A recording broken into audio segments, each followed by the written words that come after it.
Lahaina fire left thousands displaced, including some who have been fighting fires on the front lines. KITV4's Mika Miyashima spoke exclusively with two Maui firefighters who lost their home to the blaze, but are still showing up to work to protect their community. So there's, I think, 18 firefighters that live in Lahaina, and 17 of us lost our houses. Aina Kohler is no stranger to fires. Kohler and her husband Jonny have battled countless blazes over their more than 13-year careers as firefighters, but nothing like the fire in Lahaina that ended up taking their own home.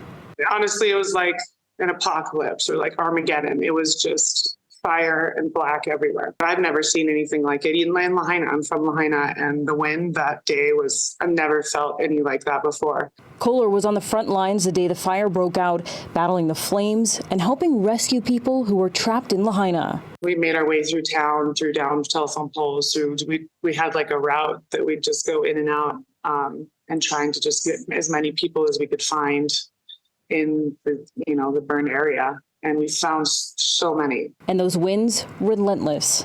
It was horrid. And I knew what was happening. I could hear what was happening. I could hear, this is on fire. This is on fire. And I'm like, oh my gosh, and it was quick. Like everything happened so fast. I'm like, it's already there. The fast-moving flames engulfing home after home and building after building.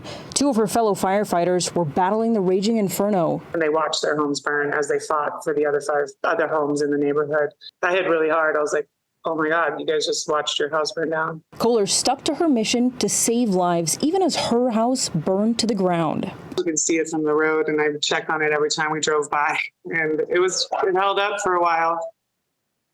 Until I was like, oh, yep, there it went. Most resources, including water, completely exhausted. We ran out of water. And that's honestly, that was the most disheartening thing of my life, is like, why don't we have lines? Why don't we have, and it was like, I felt the supply line and I was like, it's limp. And we're like, we gotta go. And just leaving a house to burn because we don't have enough water is like something I've never experienced before. I didn't buy houses, and there was still people there, and we're like, get out of here, get out of here. And our house is on fire, and we were like, we have no water. And that was it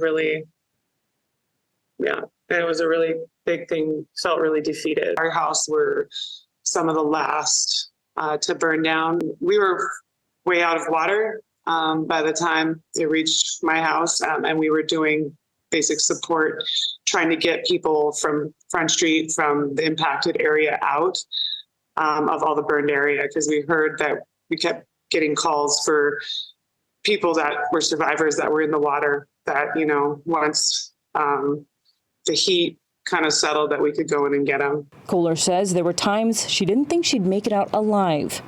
It was super hot, and we had to hide behind the engine. A house would flash over, and it would just be a big black cloud coming at you. And it was like, oh, yeah, I'd never experienced anything like that. So for me personally, so I thought a few times, I was like, oh, here we go. What am I going to, nope, this isn't it. Kohler and her ohana lost everything: her home, her surf school, her coffee shop, and a 45-year-old boat built by her dad. Still, she's grateful to have her family and her job. Mika Miyashima, KITV4 Island News.